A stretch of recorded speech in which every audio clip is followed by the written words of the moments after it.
तो वो जरूरी चीज न है। तो जो हम लोगों ने कहा कि अगर पढ़ लेगी लड़की और वो जब शादी होगा लड़का लड़की में, तो जो पुरुष है वो तो रोज रात में जो सदिया होता है उसके साथ करता है ना, तो उसी में और पैदा हो जाता है। नमस्कार, आप हैं बिहार संवाददाता के साथ और मैं हूं मनोज चतुर्वेदी। नीतीश कुमार का कल बिहार के विधानसभा के पटल पर दिया गया एक बयान, वो भी महिलाओं के बारे में सुर्खियां बिटोर रहा है। और आप एक तरह से कह सकते हैं कि सुर्खियां नहीं बिटोर रहा है, नीतीश कुमार ट्रोल हो रहे हैं कि आखिर जिस महिला सशक्तिकरण की बात नीतीश कुमार करते थे, महिला शिक्षा की बात करते थे, महिलाओं की आर्थिक आज़ादी की बात करते थे, वो नीतीश कुमार को आखिर इन दिनों हुआ क्या है, क्या कहते हैं, शायद उनको समझ में ही नहीं आता। सबसे पहले उनके मित्र जो हैं आरसीपी सिंह अब मित्र नहीं रहे। उन्होंने कहा कि नीतीश कुमार मानसिक और शारीरिक रूप दोनों से बीमार हो गए हैं। हमारे साथ तीन महिलाएं हैं और तीनों अपने अपने क्षेत्रों में बड़ी, एक तरह से कह लिया जाए कि वर्चस्व इन्होंने स्थापित किया है। हमारे साथ सबसे किनारे की तरफ स्मिता शर्मा हैं, आरएलजेपी की प्रदेश अध्यक्ष हैं, प्रीति पाठक हैं, सामाजिक न्याय मोर्चा की महासचिव हैं, और अंजनी सिंह हैं, करनी सेना की प्रदेश उपाध्यक्ष हैं। स्मिता, आपसे शुरू करते हैं।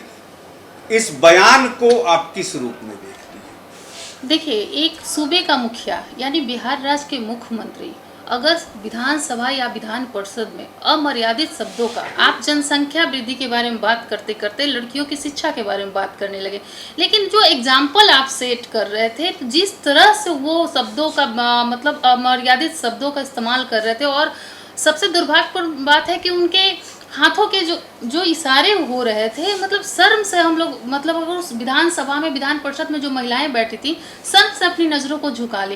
तो सबसे पहली बात है कि आप भरी सभा में, आप सीधे तौर से देखा जाए तो महिलाओं के सम्मान का चीरहरण आपने कर दिया। ये बहुत ही शर्म की बात है। आज बिहार शर्मसार हो चुका है। अदर स्टेट से भी लोग फ़ोन कर रहे हैं कि भाई आपके यहाँ जो सीएम है वो किस तरह का बयानबाजी कर रहे हैं। आप अगर बोलें, आप क्या कौन सी पढ़ाई पढ़ा रहे थे वहाँ पे, क्या लोग नहीं जानता है? अरे बिहार या भारत देश जो बोलते हैं कि संस्कार की धरती है, हम लोग की सब लोग जानते हैं कि एक मर्यादा में पति पत्नी का संबंध एक पर्दे के अंदर रहता है, और आप किस तरह से उस चीज़ को रख रहे थे, क्या हमें नहीं पता है, क्या किसे नहीं पता है? लेकिन आप जो विश्लेषण कर रहे थे, ये बहुत ही शर्म की बात है, और मैं इसकी घोर निंदा करती हूँ। प्रीति पाठक, आपका क्या कहना है इस मुद्दे पे? सबसे पहले तो मैं ये कहना चाहूँगी कि बिहारियों के लिए हम गर्व करते हैं, और हमारे बिहार से एक हमारी जो बेटियां हैं आज पायलट तक बनी हुई हैं, हर क्षेत्र में अपना परचम लहरा रही हैं। और आप शिक्षा को जिस चीज़ से जोड़ रहे थे कि बेटियां हमारी शिक्षित होके और किस तरीके से अपने पति के साथ व्यवहार करेंगी, तो ये जो विवाह संस्कार में आता है, हमारे सनातन धर्म में एक विवाह संस्कार होता है, और संतानोपति के लिए हम लोग विवाह करते थे। और आज आप पति पत्नी के रिश्ते को इस तरीके से बेटियों की शिक्षा से जोड़ते हैं। वो तो नीतीश कुमार जी को बेटी नहीं है, कन्यादान का उनको पुण्य प्राप्त नहीं है, नहीं तो वो इस तरीके का अमर्यादित भाषा के साथ हम महिलाओं के सम्मान के साथ खिलवाड़ नहीं करते। क्योंकि या हो सकता है कि उनका इशारा राबड़ी देवी की तरफ हो, क्योंकि वो शिक्षित नहीं थी। उनके बेटा शिक्षा उस मुद्दे पे भी आएंगे, पहले आपके तो विचार क्या है? मेरा विचार यही है कि उनको इस तरीके से वहाँ पे, उनको क्या, किसी भी पुरुष को, या हो सकता है कि उनके दिमाग में चल रहा होगा कि जो शराबी लोग हैं उनके साथ उनकी पत्नी कैसे व्यवहार करेंगी, ये आप सदन में बैठ के नहीं बोल सकते हैं, और इसकी मैं घोर निंदा करती हूँ। और ये हमारे बिहारियों के ऊपर तो एक धब्बा लगाने का काम कर ही चुके हैं।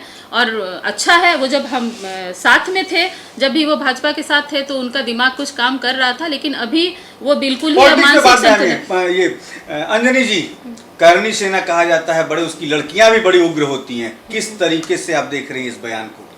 यदि जवाब देना हो करनी सेना को, तो नीतीश को कैसे जवाब दें? ये तो है कि आप सदन में तो बोल ही नहीं सकते। ये चीज़ सब कोई जान रहे हैं कि पति पत्नी एक मर्यादा में होते हैं, शादी के बाद क्या होता है ये सारे लोग जान रहे हैं। लेकिन इस चीज़ को सदन में लाने की क्या ज़रूरत थी? मुझे तो लगता है नीतीश जी मेंटल हो चुके हैं, बिल्कुल मेंटल हो चुके हैं। इसलिए क्योंकि ये जो लोग कहते हैं, और वो भी कि हाथ बता बता के मतलब इशारों में बतला रहे हैं कि इस तरह से होना चाहिए, इस तरह से करते हैं लोग। अरे आप जब लड़कियों की शिक्षा की बात कर रहे हैं तो जब शिक्षा है तो सब चीज़ जान रहे हैं। स्कूल क्या है, स्कूल का 9-10 से ही बच्चा जान जा रहा है कि क्या हो रहा है क्या नहीं हो रहा। तो इस चीज़ को आप बतला करके क्या साबित करना चाहते हैं?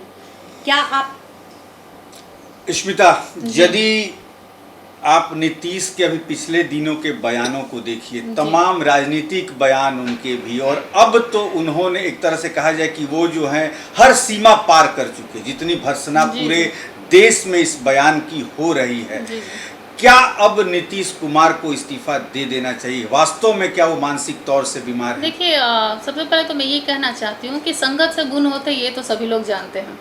और इधर जो 6-8 महीनों में जिस तरह से बिहार की राजनीति में उथल पुथल मची है और जिस तरह से बिहार में क्राइम बढ़ गया है, हमारे क्या महिलाएं भी सुरक्षित नहीं है। आप आए दिन देखिए बहुत सारी घटनाएं घटी। ये वही नीतीश कुमार है। कभी कभी हम लोग सोचने पे मजबूर हो रहे हैं। इनकी मन स्थिति मुझे लगता है कि आने वाला चुनाव को लेकर वो इतने तनाव में आ गए हैं कि उनको समझ में नहीं आ रहा है कि उनको बोलना क्या। कल एक डॉक्टर का आपने स्टेटमेंट सुना होगा, 2 बीमारी का उन्होंने नाम भी बताया। एक भूलने की बीमारी जो होती है, उसमें मैं भी पढ़ रही थी तो उसमें बोलते हैं ना कि तर्क करने की क्षमता, उसके बाद मतलब क्या बोलना है, कहाँ पे क्या बोलना है वो भूलने की चलता, दीर्घकालीन की बातें याद रखना और भविष्य वर्तमान की बातों को, मतलब वर्तमान प्रेजेंट पे उनका दिमाग जो बिल्कुल काम नहीं करता है। तो मुझे लग रहा है कि ये आने वाले चुनाव को लेके महागठबंधन में बिल्कुल कोई भी चीज़ मुझे नहीं लग रहा है कि सही है। कहीं ना कहीं इन्हें लग रहा है कि फंस चुके हैं और इतने तनाव में आ गए हैं कि कुछ भी स्टेटमेंट कहीं भी दे रहे हैं, कोई भी डिसीजन नहीं ले रहे। तो मुझे लगता है कि कोई और बड़ा मतलब ये ना कर दें, ये इससे अच्छा है कि इनको इस्तीफा दे ही देना चाहिए। प्रीति पाठक, आप राबड़ी देवी का नाम ले रही थी, तो क्या उनका इशारा कहीं राबड़ी देवी की तरफ तो नहीं था ना कि हाँ राबड़ी देवी? वो सदन का सहारा लेके उनकी तरफ ही इशारा होगा उनका, क्योंकि अभी नई नई शादी उनके पुत्र की भी हुई है और ये बताना चाह रहे होंगे नीतीश कुमार। और सबसे बड़ी बात ये मुद्दा से भटकाने का काम कर रहे हैं, जो ये हमेशा करते हैं। ये हम लोग जो अभी भटक रहे हैं, जो इस मुद्दे पर भी परिचर्चा लेके बैठे हैं, ये आरक्षण की बात थी। आरक्षण सब लोगों ने सर्वमान्य था, सब लोगों ने उसका समर्थन किया है, लेकिन ये भटकाने का काम किए हैं। क्योंकि आरक्षण अगर आप दे रहे हैं तो आप चोर के दारी में तीन का, क्योंकि लोग बोल रहे हैं कि उसमें घोटाला हुआ है, कुछ ऐसा हुआ है, तो आप बताएंगे कि क्यों कम हुआ है। उनका है कि हम जो आरक्षण का जो भी रिपोर्ट आया है वो कम क्यों है, आप उसकी सफाई दे रहे थे ना। और उस सफाई देने के दौरान आप अपना मानसिक संतुलन खो बैठे और अमर्यादित भाषा इशारों की तरह आप सबको कल उन्होंने भी एक चाल चली है, 75% आरक्षण की सीमा कर दी, बढ़ा दिया आरक्षण। क्या वोट बैंक जैसे मोदी जी चाल चले कि 5 साल तक आने वाले समय में अनाज मुफ्त, तो नीतीश ने भी बिहार में चाल चल दी, 75% आरक्षण देने की बात कही जी उन्होंने। हाँ, तो ये जो टोटल देखा हमने कैलकुलेशन करके। देखिए, सबसे पहले जनसंख्या वृद्धि पे जो इन्होंने सर्वे किया, कहीं ना कहीं देखा जाए तो उस हिसाब से बिहार में हमेशा जातिवाद की राजनीति होती है, आज नहीं इतिहास है इसका। और आने वाला समय भी इसको और ये अच्छे से मोड़ लेना चाहते हैं, क्योंकि अब इनके पास तो कुछ बचा नहीं। तो ये जनसंख्या वृद्धि का सर्वे करा के और उस पर इन्होंने जो जिस तरह से किया है, तो मुझे लगता है कि जो आप बेरोजगारी का लिस्ट देख रहे हैं आज, क्या 30 साल से आप लोग की आंखें बंद थी? क्या 30 साल से बिहार का आपको स्थिति नहीं दिख रहा था? आप हमेशा पिछड़ा राज इन्होंने बनाया। आप 75% आरक्षण देके क्या कीजिएगा? आज जो बिहार में 7वां चरण में जो शिक्षकों को नियुक्ति पत्र देनी थी या देना था, तब इन्होंने नई नियमावली डालकर रोजगार में भी ये कर दिया। आज कितने परसेंट जो शिक्षक है उनको जॉब मिल गया है यहाँ पे। आप डोमिसाइल नीति को खत्म कर दी, आप यहाँ के युवाओं के साथ खिलवाड़ कर रहे हैं। आप बिहार में ना तो कोई इंफ्रास्ट्रक्चर कभी लगने दिए, मतलब आपका क्या है, आरक्षण ये एक जुमला है और कुछ नहीं है। जब यहाँ पे पहले जो आरक्षण था उसमें तो इन्होंने कुछ किया नहीं, और अब ये क्या करेंगे? तो ये समझिए कि इनके पास कुछ बचा नहीं है और वे अब मतलब विनाश काल इनका लिखा हुआ और समय इनकी पूरी हो चुकी है। अब ये सोच रहे हैं कि ना तो मैं इधर हूँ, क्योंकि देखिए इंसान जब बोलता है ना कि अपने स्वार्थ के लिए अगर कुर्सियाँ बार बार बदल ले, कभी इधर कभी उधर, तो वो इंसान अंत में आके वो डिसीजन लेने में कंफ्यूज करता है। और आज वो उसी कंफ्यूजन में जिस जगह वो चले गए हैं ना, अब वो टोटली ब्लैंक हो चुके हैं, उनके पास कुछ नहीं बचा है। वो इस तरह का स्टेटमेंट देंगे तो जरूर, लेकिन कब वो मतलब धरातल पे वो सक्सेस होगा इसकी तो उम्मीद कोई कर ही नहीं सकता है। प्रीति पाठक, महिलाओं के सुरक्षा की बात नीतीश कुमार कभी नहीं करते, आपने सुना होगा, कभी ये नहीं कहा कि महिलाएं बिहार में सुरक्षित हैं। सर्वे में अब ये आ रहा है कि जब से फिर से शासन में लालू के साथ आए हैं तब से तो महिलाएं और भी असुरक्षित अपने को महसूस कर रही हैं। क्या आप ये मानती हैं कि जब भाजपा के साथ थे तो कुछ सही थे, जैसा कि स्मिता ने कहा कि संगत से गुण होते हैं? बिल्कुल, उस समय इनकी ऐसी बयानबाजी बिल्कुल ही नहीं होती थी और वो संगत का असर था उनका, लेकिन अभी से उनका मानसिक संतुलन थोड़ा सा डगमगाया हुआ है। और जहाँ तक शिक्षा की बात वो करते हैं, तो हम महिलाएं, जो भी शिक्षित महिलाएं हैं, अगर उनको शिक्षा का महत्व बताएंगी, जब वो चुनाव आएगा उस समय उनको पता चलेगा कि वो बिहार की कुर्सी को जो जकड़े हुए हैं वो किस तरीके से उखाड़ फेंकने का काम करेंगे। हम महिलाओं का एक एक वोट वो बताएगा उस समय। और शिक्षा को आप जिस तरीके गंदे तरीके से आप बताने का काम किए हैं, तो शिक्षित पुरुष भी हैं और महिला भी है, पुरुषों को भी आवाज़ उठानी चाहिए, क्योंकि जो बात वो बोले हैं पुरुषों के लिए, उनके लिए भी वो सही नहीं है। क्योंकि आजकल के बच्चे मालूम है, पहले 12 साल में शादी होती थी, उस समय भी कोई इस तरीके का शिक्षा का प्रावधान नहीं था। जो आप सदन में बैठ के और शिक्षा दे रहे हैं और बताने का काम करें, वो कुछ नहीं, वो अपने कर्म पे, वो अपने करनी पे पर्दा डाल रहे हैं और लोगों को भटकाने का काम कर रहे हैं, ताकि उससे मुद्दा से, दिमाग से बात निकल जाए और हम लोग इन सब बातों में उलझ जाए। अंजनी जी, क्या जातिवाद में बांट रहे हैं? और आप जिस बिरादरी से आती हैं उसका भी कहीं बहुत ज़्यादा जिक्र नहीं है। वो तो पता ही है कि नीतीश जी जो है जातिवाद कर रहे हैं। भूमियार, ब्राह्मण, लाला और राजपूत, इन लोगों को लड़ा करके वो अपनी राजनीति सीधा कर रहे हैं, और जो कि वो बहुत ही गंदी राजनीति है। और आजकल के लोग तो खुद पढ़े लिखे हैं, समझदार हैं, तो इन सब बातों में इन लोगों को ना आकर के अपने दिमाग से सोच समझ करके वोट देना चाहिए कि इन्हें वोट देना है या नहीं देना है।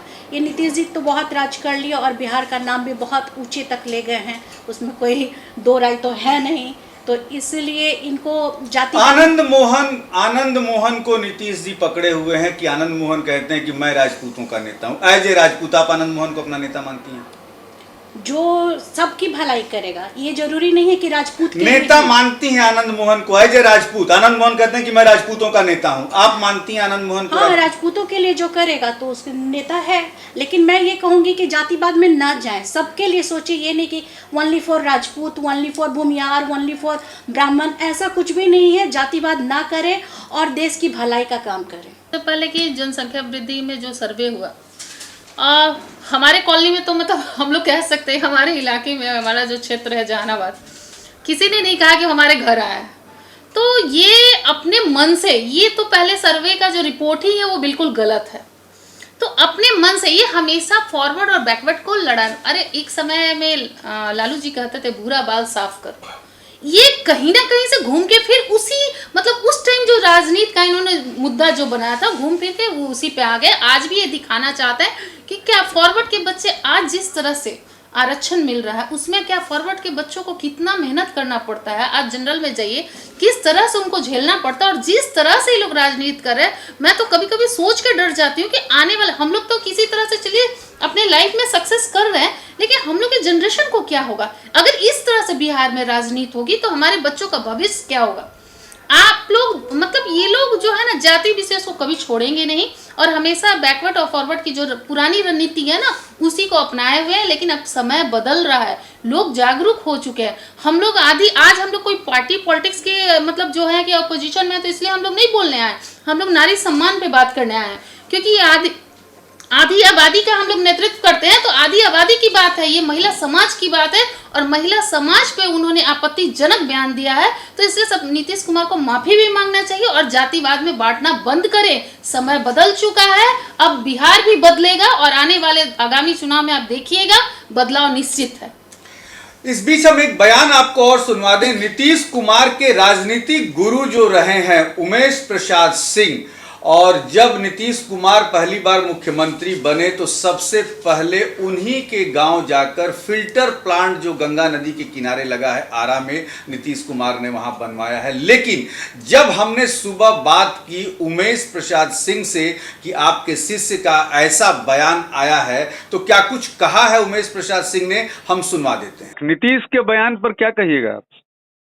बिहार छोड़ने का हम निर्णय कर रहे हैं कि इस बिहार में, इस पागल के राज में कब कहाँ वही हाउसे में वो रेप करने लगे औरतों का, तो फिर क्या हो सकता है। इसलिए हमने सोचा है कि बिहार अब छोड़ देंगे, नहीं रहेंगे। ये रहने वाली जगह नहीं रह गई। लेकिन बाबूजी आप इतने मतलब आपने जयप्रकाश को भी देखा है सदन के पटल पे, वो एक ऐसा बयान जो अपना उनका बॉडी लैंग्वेज जो आपने देखा होगा उसमें वो उस तरीके से दिखा के कह रहे हैं कि हमने यहाँ की बेटियों को समझा दिया कि नहीं हस्बैंड के साथ नहीं सोना है, कि सोना नहीं है, वो मतलब शिक्षित हो गई हैं जिसके कारण अब लोग कम पैदा हो रहे हैं। तो ये बयान कहीं जाति से भी क्या जोड़ा है उन्होंने, क्या कहना चाहेंगे आप? वो तो मैं नहीं कहूंगा, उन्होंने पूरे स्त्री समाज को बेइज्जत किया है, किसी जात को नहीं किया है। नहीं कल बाबूजी कल सदन में रिपोर्ट भी एक रखी गई है आर्थिक सर्वेक्षण से लेके सामाजिक सर्वेक्षण, और जिस बिरादरी की संख्या कम हुई है उसी पर बोलते समय उन्होंने ये बातें कही हैं। तो राजनीतिक हाँ देखिए सवाल है, बिहार गरीब है। हाँ आप लोग ये बात नरेंद्र मोदी जब बोल रहे हैं कि पूरा देश का गरीब का मैं नेता हूँ, तो वो जात नहीं कह रहे हैं, और बिहार में तमाम लोग गरीब हैं। जी जी हम इस रिपोर्ट को फर्जी इसलिए मानते हैं कि सीधा कहिए कि आप लोग अच्छा में 30-32 साल में आप लोगों ने बिहार को दुर्गति कर दी, शिक्षा के मामला में खत्म, रोजगार के मामला में खत्म, संपत्ति के मामले में खत्म। ये कैसे जिंदा रहेगा आदमी जो इतनी गरीबी है यहाँ। तो ये बात नहीं कहनी है कि ये जात वो जात, पूरे गरीबों की जात है और सारी जातियां गरीब है कोई हो गई हैं, इन लोगों ने बनाया है, ये था नहीं। तो मेरा ये कहना है कि पूरे बिहार को आप लोगों ने गरीब बनाया 32 साल में और अशिक्षित बनाया, क्योंकि अगर जो शिक्षा का ये हालत है 6% अभी तक ग्रेजुएट है 70 वर्ष की आजादी के बाद जी 6% मात्र जी। तो इससे दर्दनाक बात क्या हो सकती है? आपने बिहार को क्या बना दिया जी। सारे 6ठा तक कितने लोग हैं, और जो नहीं पढ़ रहा हो तो नहीं पढ़ रहा है, तो आप जो पढ़ रहा है उसको भी आपने अशिक्षित बना दिया जी। और आप ऐसा आदमी जिसको बोलने नहीं आ रहा है, खाने नहीं है, मैं बहुत दिन से कहता हूँ इन लोगों को न खाने आता है, न उठने बैठने आता है, न बातचीत करने आती है। इन लोगों ने बिहार को किस कल्चर में डाल दिया। लालू बैठेंगे तो धोती उघारे रहती है, लोग देख रहा है, मुस्कुरा रहा है, और क्योंकि लोग काम से जाते हैं तो उनको बैठना है और उनके लुंगी को उघारे हुए देखना है। इनको है खाएंगे तो ठूस के खाते हैं, लगता है कि जैसे कभी खाना नहीं मिला हो। तो ये लोगों ने सारे लोगों की संस्कृति से अपसंस्कृति में डाल दिया, शिक्षा से अशिक्षा में डाल दिया। तो ये सारा अभियोग इन लोग पर है कि इन लोगों ने पूरे बिहार को गरीब बनाया है, पूरे बिहार को अशिक्षित बनाया है, बेरोजगारी बढ़ा दिया इन लोगों ने। खाली इनके पास जो पैसा है, जिसको कह रहे हैं कि इतना % उस जाति में है, तो आप जादव कह रहे हैं समूचा बालू और शराब का ठेका किस जात के पास है?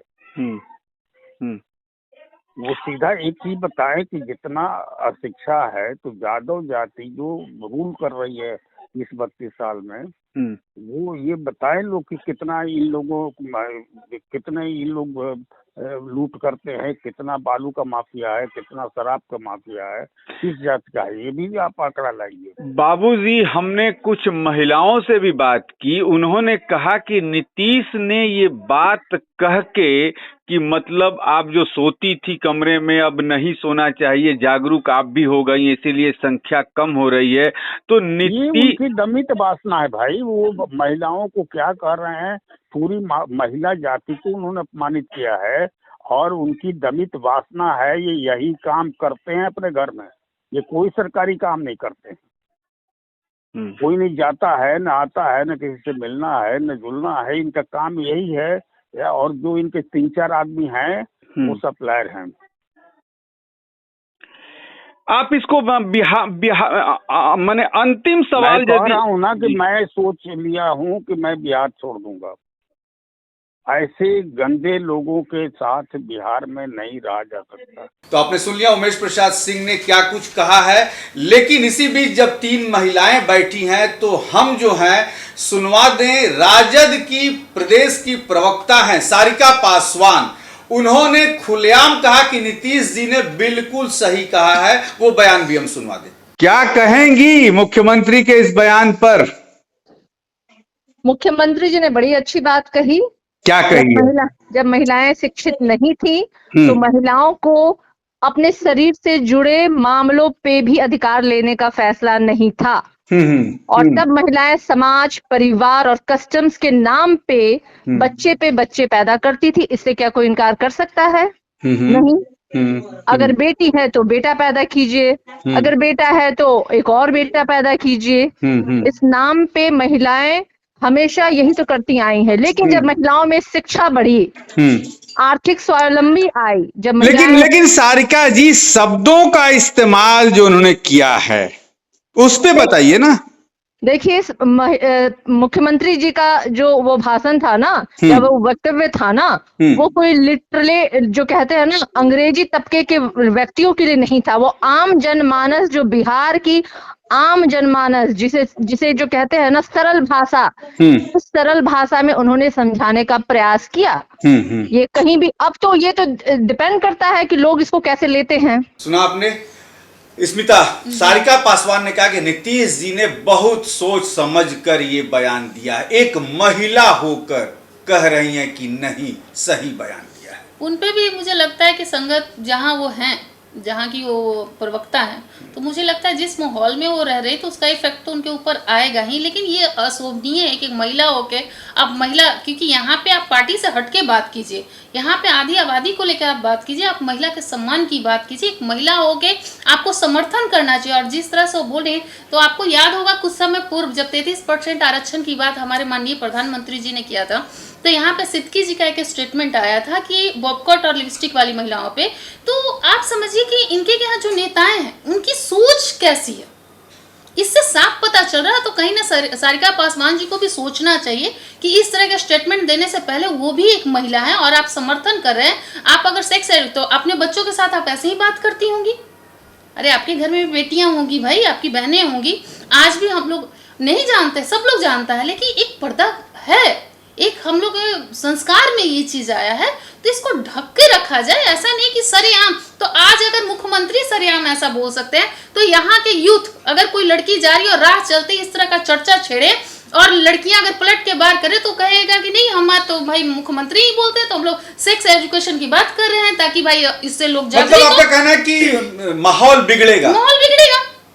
क्योंकि जाहिर सी बात है, आज सोशल मीडिया में एक युवा ने डाला था कि चचा जी बिल्कुल सही कह रहे हैं, हम लोग उनके समर्थन में। तो आने वाला समय में अगर इस तरह की बातों को लेकर छेड़छाड़ शुरू हो जाए तो क्या होगा?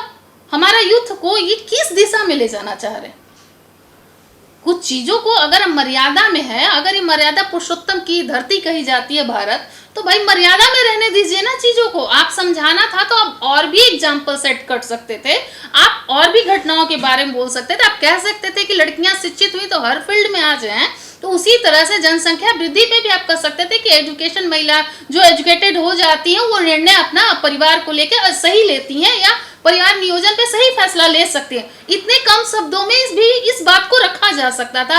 ये नहीं कि उसका विश्लेषण ही आप कर रहे हैं कि होता क्या है। आप मतलब कमरे के अंदर क्या होता है उसका विश्लेषण करने का आपका कोई अधिकार नहीं था। ये आप महिलाओं के सम्मान के बारे में, और सारिका जी को भी सोचना चाहिए, वो भी एक महिला है और इस तरह के बयानबाजी पे उनको समर्थन नहीं करना चाहिए। इस तरीके की बयानबाजी पर समर्थन नहीं करना चाहिए सारिका पासवान को, मुख्यमंत्री का। लेकिन जदयू की मेडिकल सेल की प्रभारी हैं स्मृति पांडे, उनसे जब हमने पूछा तो उन्होंने भी कहा कि नहीं, नीतीश जी का ये बयान अशोभनीय है। तो उन्होंने एक बयान दिया है डॉक्टर स्मृति कि पहले बच्चियां, माने जो महिलाएं हैं बिहार की या बच्चियां हैं, उनको बहुत वो हेल्थ कॉन्शियस नहीं थी, हस्बैंड के साथ रोज सोती थी। यही बयान है, बयान में भेज दे रहा हूँ।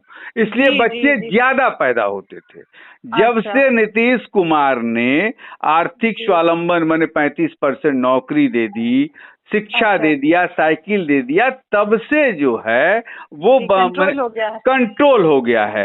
तो आज जब माने सदन में, बिहार विधानसभा में सदन में जब पटल पे पेश हुआ कुछ वर्गों की, कुछ बिरादरी की आबादी, तो उसमें देखा गया राजपूत, भुनिहार, ब्राह्मण कम हो गए हैं। तो क्या सिर्फ उन्हीं की बच्चियां इन्होंने कंट्रोल किया ना? कैसे, क्या है इस बयान पर आप क्या कहेंगी? क्या एक मुख्यमंत्री को ये बयान शोभा देता है? बिल्कुल नहीं, बिल्कुल नहीं, बिल्कुल नहीं, नहीं शोभा देता है। अभी क्या ये लोग आवेश में आके क्या क्या स्टेटमेंट देते हैं, क्या ही कहा जा सकता है। बोलने में कुछ भी तो नहीं बोलना होता है, लेकिन अब तो नो कमेंट्स वाली स्थिति है।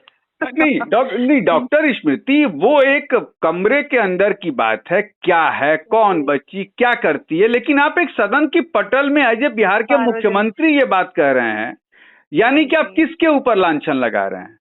जी जी जी, मानती हैं आप इस बात को?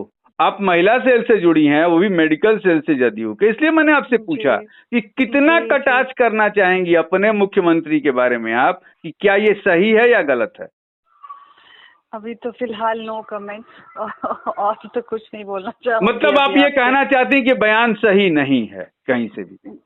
नहीं, अभी तो इस स्टेटमेंट को हम जस्टिफाई नहीं करते हैं, लेकिन बिल्कुल सही नहीं है। सिर्फ वही एक महिला मिली, डॉक्टर स्मृति पांडे, जिन्होंने कहा कि नहीं, ये बात नीतीश जी को नहीं कहनी चाहिए। लेकिन जदयू के तमाम वो प्रवक्ता जिनसे हमने कल रात से ही, जिनके नंबर मिला रहे हैं, जिनसे हम समय मांग रहे हैं कि आप आइए कुछ बयान तो इस पर दीजिए, अंजुम आरा जो उनकी प्रवक्ता है, वो भी इस मुद्दे से अपने को उन्होंने पीछे कर लिया, फोन नहीं उठाया। सिर्फ एक जदयू की मेडिकल सेल की प्रीति महिला हैं, उन्होंने कहा कि नहीं, नीतीश कुमार का ये बयान सही नहीं है। नीतीश कुमार जी एक सूबे के मुखिया हैं, उन्हें सबसे पहले मुंह खोलने से पहले सोचना चाहिए था कि पूरे प्रदेश का वो प्रतिनिधित्व करते हैं, लोग उनकी तरफ देखते हैं, एक बिहार की छवि प्रस्तुत करते हैं, उनको विकास पुरुष बोला जाता है। तो वो जब बोल रहे थे तो उनके दिमाग में थोड़ा सा भी नहीं आया कि हमको ये बात बोलने से पहले कि सोचना था, उसके बाद हम बताते इस बात को। और सबसे पहले तो वो भटकाने का काम कर रहे हैं लोगों को, और हम लोग भटक भी रहे हैं, लेकिन वो कुछ क्षणों के लिए है, क्योंकि उसके बाद उन्हें पता चलेगा।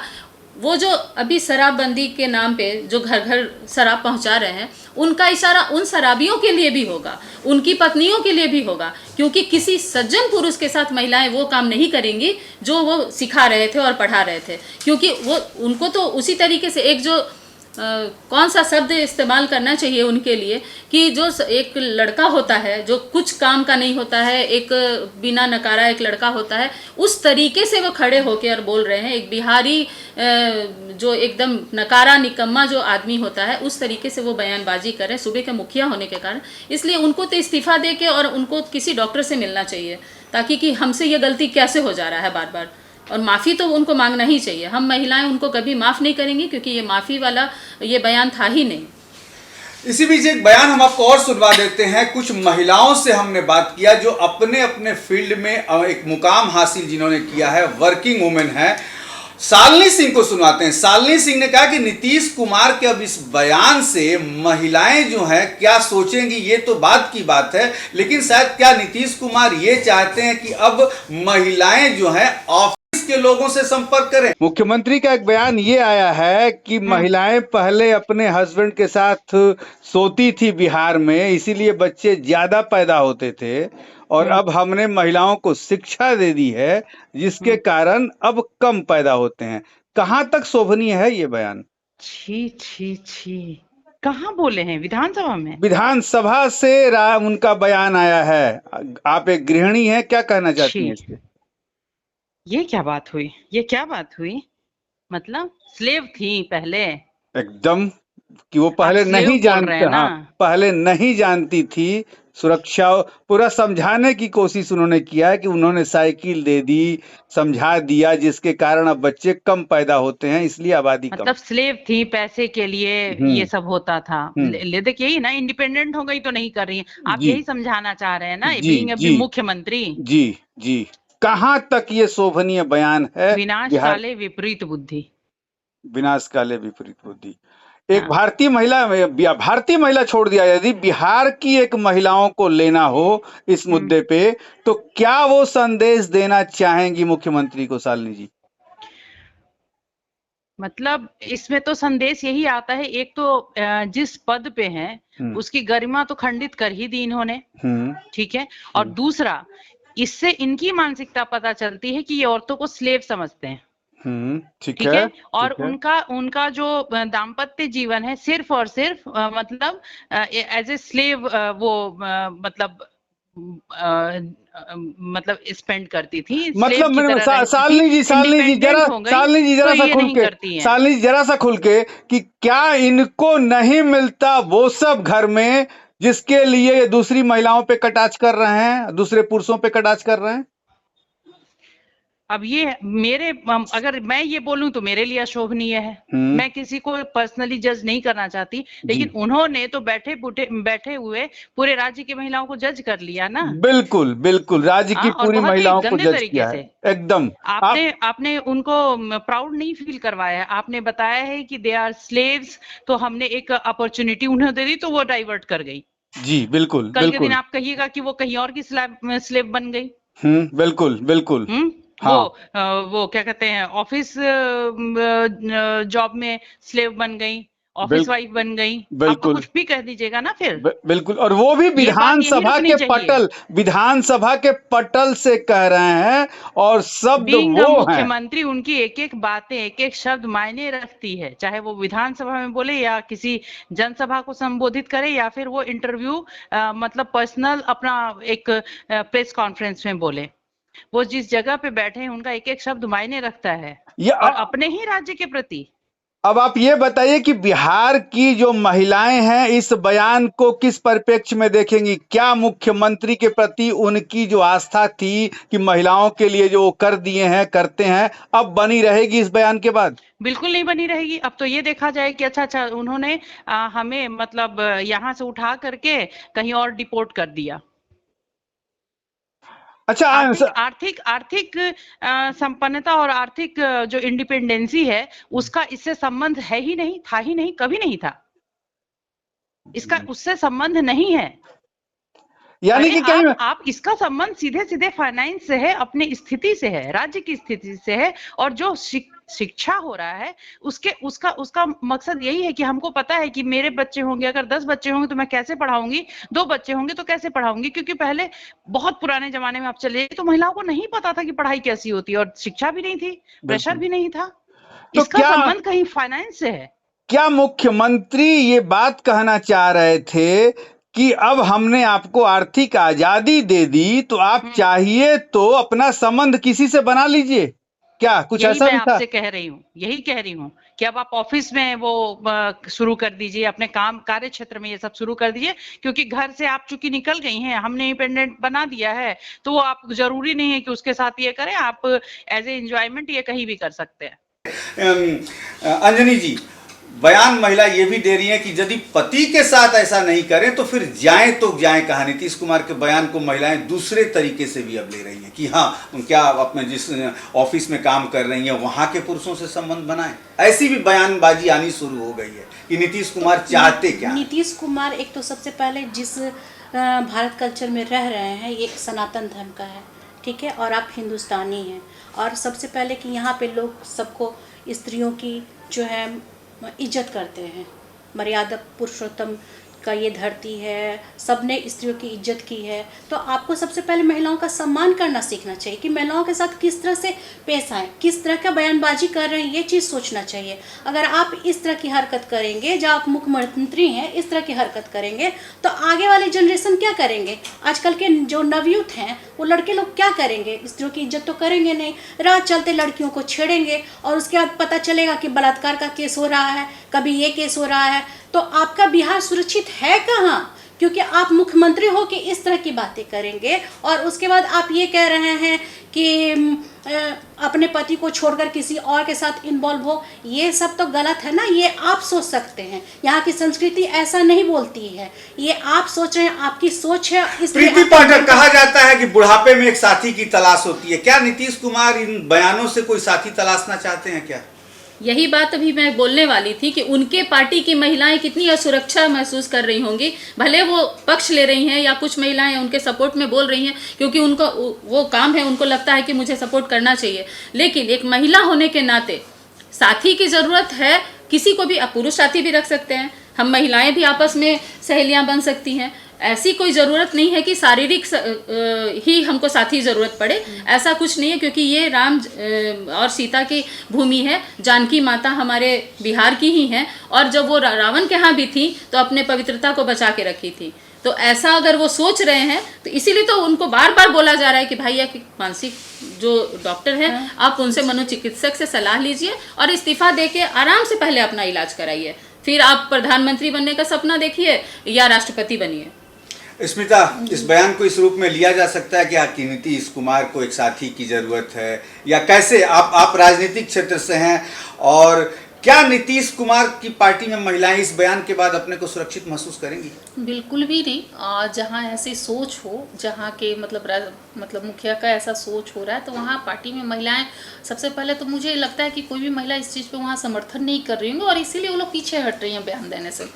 दूसरी बात है कि उन्हें साथी की नहीं, उन्हें आराम की ज़रूरत है।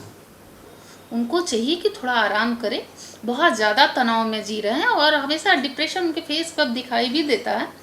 और कल भी आप देखे होंगे कि सदन में लोग बोल रहे थे कि आप इस तरह से नहीं बोलिए, तो बहुत मतलब पोलाइटली वे में वो जो कह रहे थे, अरे आप रुकिए ना भाई, हम समझा रहे हैं ना, मतलब मुझे लग रहा था कि उन्हें हो क्या गया है। उनके फेस रीडिंग कीजिए, आप देखिए कि बहुत तनाव में बैठे हैं। तो आई थिंक मुझे लग रहा है कि उन्हें रेस्ट की बहुत ज़्यादा ज़रूरत है, ताकि वो सही डिसीजन ले सके। और मुझे लगता है कि साथ ही नहीं, वो आराम करे, थोड़ा घूम के आए अपने। स्मिता कह रही है कि उनको आराम की जरूरत है, लेकिन कहा जाता है कि आराम, जिस समय लोग बीमार होते हैं आराम करते हैं, तो अच्छी नर्स रखा जाता है कि लोगों की तबीयत जल्दी ठीक हो जाती है। तो क्या कुछ शायद नीतीश कुमार यही सोच रहे हो कि एक महिला होती जो उनके अगल बगल खड़ा होके आराम भी करते, तो पानी दवा समय पे देती, तो जल्दी ठीक हो जाते? क्या कुछ ऐसा? उन्हें हम जैसी महिलाओं की जरूरत है, आप जैसी जो उसे सीधा कर सके। ये करनी सेना की महिलाएं उनको चाहिए, इनके जैसी महिला चाहिए, मेरे जैसी महिला चाहिए, ताकि उनको सीधा करे। हम लोग अभी कैमरा पे हैं, उनको कुछ बोल नहीं सकते हैं, क्योंकि हम लोगों में संस्कार है, नहीं तो फिर उनको दवाई हम लोग ही दे सकते। कल सदन में अगर वो सिर्फ सड़क पे सदन में रहते ना, तो जिस तरह से महिलाएं उठ के गई है ना, मैं पुरुषों को उठा कर बाहर करवा। ये महिलाओं की संस्कार थी, जो हमारी जाना चाहिए था। एक महिला पार्षद के आंख में आंसू था, हंगामा हो जाता। नहीं तो उनको वहाँ खड़े, दूसरे सदन में तो वो बोलने लायक नहीं रहते। और मुझे जो लगता है कि उनके साथ जितने भी थे उनके पार्टी के लोग, उनको तो कम से कम विरोध करना चाहिए। वो तो पढ़े लिखे थे, समझदार पुरुष थे, तो फिर उन लोगों ने क्यों नहीं विरोध किया? ये तो गलत है कि एक महिला, आपकी भी वाइफ है, जो लोग वहाँ पार्टी में बैठे हुए थे, वहाँ उनकी भी वाइफ है, बेटी है, तो जिस तरह का वो बयानबाजी किए हैं, तो उनको ये जरा सा भी शर्म नहीं हुआ कि मेरी भी बहू है, बेटी है, वाइफ है, इस तरह की बयानबाजी कर रहे हैं, हम विरोध करें। अगर आप नहीं कुछ बोल सकते हैं, आप तो उठ के चले जाइए ना सदन से, आप वहाँ बैठ के सुन क्यों रहे हैं? आज बिहार में शिक्षा का स्तर जो है, शिक्षक लोग जो आंदोलन कर रहे हैं, आज आंगनबाड़ी सेविका जो हमारी बहनें हैं, उनके ऊपर आप जो जुल्म कर रहे हैं, जो पुलिस कर्मी हैं हाथ उठा रहे हैं, और किस तरीके का वो हो रहा है, वो लोग आंदोलन करिए, उस पर आप नहीं लेते हैं। और उसके बाद आप बेटियों की शिक्षा पे सवाल उठाते हैं, और बेटियों की शिक्षा को आप उस शिक्षा में जोड़ रहे हैं। ये बहुत गलत है, क्योंकि आज हमारे बिहार की बेटियां पढ़ लिख के, पूरे देश की बेटियां जितनी भी हैं, आज नारी सशक्तिकरण में महिलाएं आगे बढ़ गई हैं। महिलाओं का खुद का अपना आवाज हो रहा है, अपने खुद सशक्तिकरण में हम महिलाएं उन लोगों का मदद करती हैं और आगे बढ़ाने का काम करते हैं। और लेकिन स्मिता, एक समाज ऐसा भी है जो राजनीति में जो महिलाएं हैं उनको बड़ी सही नजर से नहीं देखता। यदि महिला आगे निकल रही है राजनीति में, तो कहा जाता है कि निश्चित तौर पर इसके संबंध मुख्यमंत्री से लेकर बड़े बड़े नेताओं से हैं। आप राजनीति में हैं, आप चुनाव भी लड़ेंगी इस बार, तो क्या ऐसी कुछ बातें हैं कि महिला अपने को यूज करके आगे निकलती है? देखिए, जिसका फायदा नीतीश कुमार जैसे लोग बयान देकर देते हैं। देखिए, अब ये मैं नहीं कह सकती, क्योंकि जो चीजें समाज से जब हम लोग समाज में निकलते, क्योंकि हम महिलाएं हमेशा पहले चार दीवारी के अंदर रहा करते थे, घर को संभाला करते, लेकिन आज के जो आर्थिक हालात है, या महिलाओं को अपने अस्तित्व की पहचान के लिए घर से बाहर अगर निकले, तो यहाँ सबसे बड़ा जड़ है सोच। पुरुष प्रधान समाज का जो सोच है ना, अगर हम सोच को बदलेंगे ना, नजरिया अपने आप बदल जाती है। आप किसी महिला के टैलेंट को देखिए, उसके रूप को मत देखिए। ये सारा खेल सोच का है। आप राजनीति की बात करें, मैं ऐसा कौन सा फील्ड नहीं है जहां पुरुषों की सोच नहीं है। वैसे हर फील्ड में है। राजनीति में तो मतलब समझिए कि ऐसा हो गया है कि महिलाओं को वोट बैंक के जैसा इस्तेमाल करने की बात हो जाती है। देखिए, जहाँ तक हम महिलाओं की बात की है कि वो इस तरीके से वो सोचते हैं, सिर्फ राजनीतिक महिला की बात नहीं है। महिला वो शक्ति है जो अपने मायके ससुराल में सामंजस्य बनाती है, सामाजिक विस्तार होता है, वो नानी सास हो, मामी सास हो, या बहुत जो भी ससुराल में जो भी नए रिश्ते होते हैं उनमें वो इन्वॉल्व होती है और सबको लेके चलती है। मान लीजिए उसके ससुराल में वो सास नहीं है तो भी वो पूरा घर संभाल लेती है, अगर ससुर जी है पूरे परिवार को लेके चलती है। तो राजनीति में ये तो होता है, जब हम महिलाएं जब भी आगे बढ़ने की कोशिश करते हैं तो वो और कहीं तो रोक नहीं पाते हैं, तो चरित्र पे हमला करके और वो कोशिश करते हैं कि इनको रोका जाए और आगे बढ़ने से रोका जाए। जबकि हम समाज में एक भाई भी बनाते हैं, एक चाचा भी मेरे रहते हैं, एक दादाजी भी हो सकते हैं। ऐसा नहीं है रिश्ता कि हम बाहर निकले और पुरुषों से संबंध नहीं बनाए। संबंध बनाने का मतलब हुआ रिश्ता निभाना। हम रिश्ता निभाने में माहिर होते हैं। रिश्ता निभाने का ये मतलब नहीं है कि आप उसको बॉयफ्रेंड ही बना लें।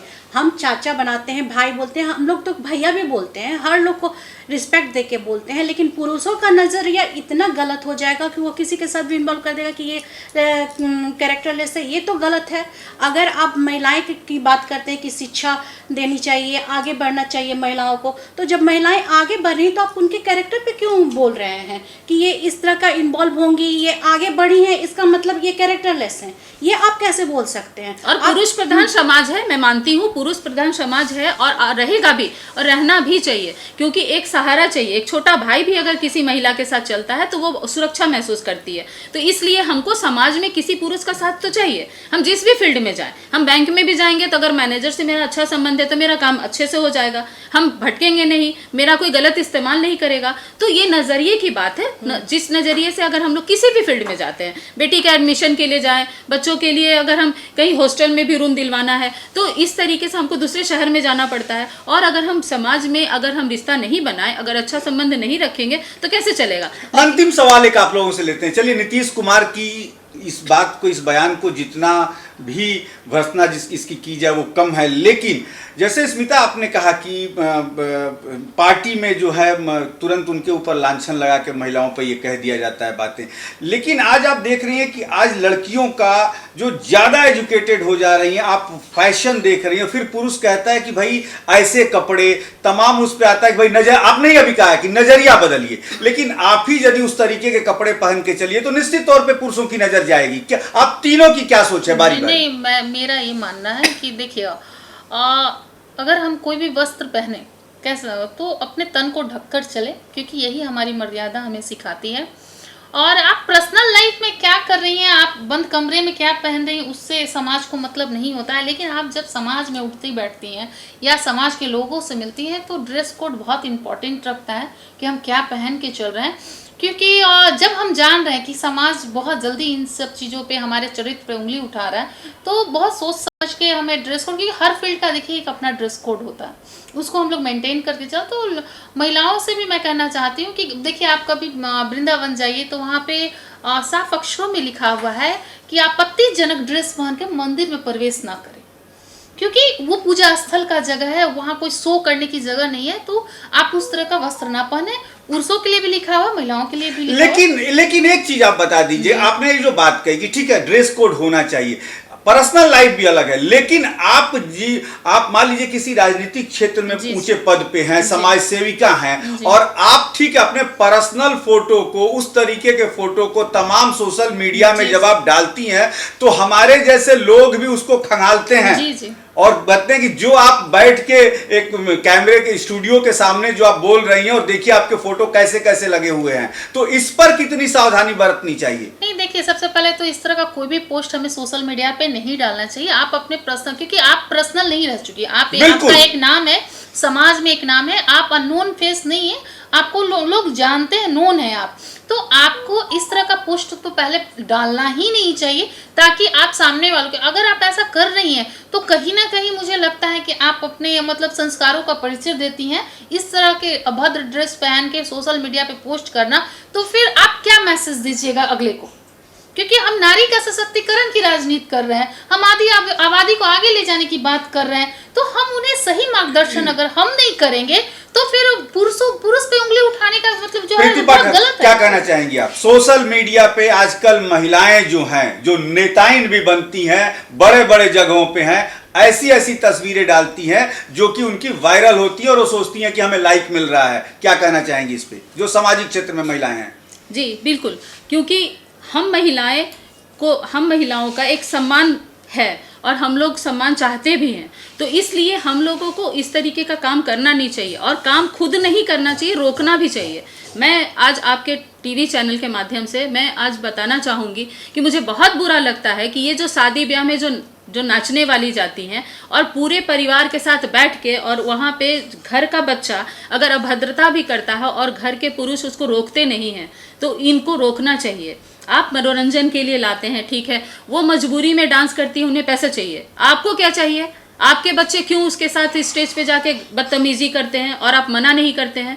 तो ये होना चाहिए, ये यहाँ से शुरुआत होना चाहिए। लेकिन क्या है कि ये हम नहीं करते हैं। और आज एक बहुत बड़ी बात मैं बोलना चाहूँगी कि आप कहते हैं कि फलानी औरत आई मेरे पास पैसे के लिए आई या हमको उसको ज़रूरत था।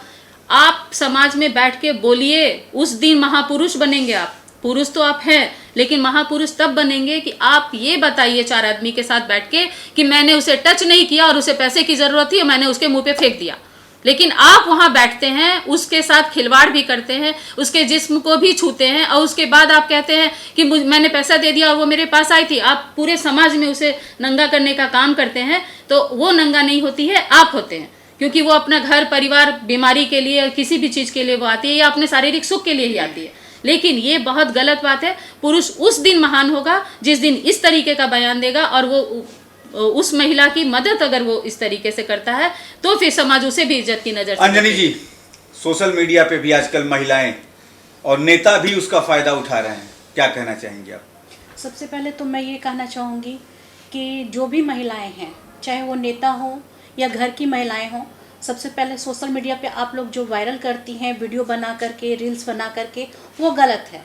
ठीक है, आपको अगर डालना ही है तो आप पूजा पाठ वाला डालिए ना।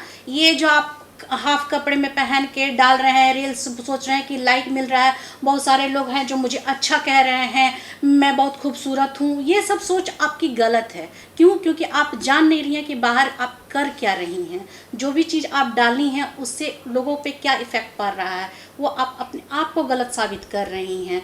तो सबसे पहले तो मैं ये कहूँगी कि महिलाएं जो हैं सबसे पहले अपने आप को सुरक्षित करें, अपने आप को सोच रही हैं कि संस्कार में हैं आप लोग, जो संस्कृति है हमारी उसको अपनाएं। खुद जब हम ठीक रहेंगे ना तो अपनी बेटी को भी हम यही संस्कार देंगे कि हम जो कपड़े पहन रहे हैं, चाहे वीडियो डाल रहे हैं, वो गलत है।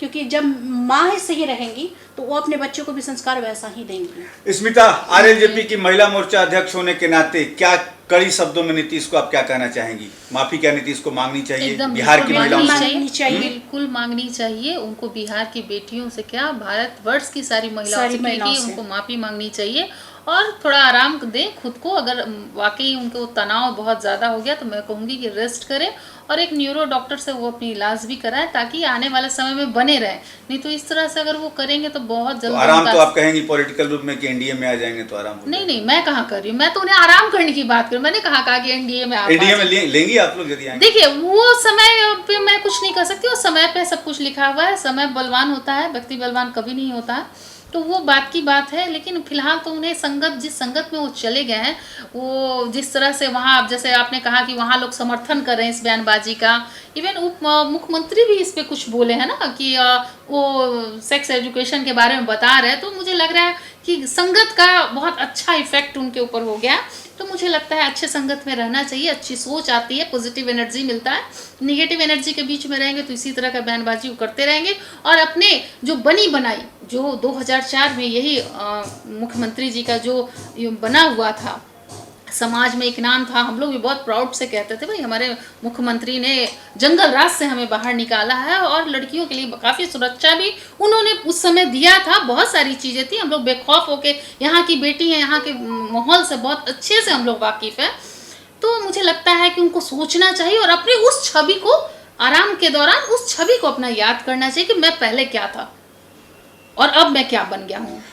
तो ये थी 3 महिलाएं जो स्मिता आरएलजेपी की महिला मोर्चा की अध्यक्ष हैं बिहार की, प्रीति पाठक और अंजनी, तीनों ने नीतीश कुमार को एक तरह से कड़े शब्दों में कह दिया कि माफ़ी तो उनको मांगनी ही पड़ेगी बिहार की बेटियों से, बिहार की महिलाओं से। लेकिन अब ये देखना है कि नीतीश कुमार के पीछे जो कवच के रूप में तमाम बयानबाजियां होने लगी हैं, जदयू का जो है मीडिया सेल एकदम कमाल संभाल चुका है कि इसके क्या मतलब होते हैं नीतीश कुमार के बयान के। लेकिन अभी जैसे जैसे दिन ढलेगा पटना में बयानबाजी और भी आएंगी, तमाम बयान आएंगे।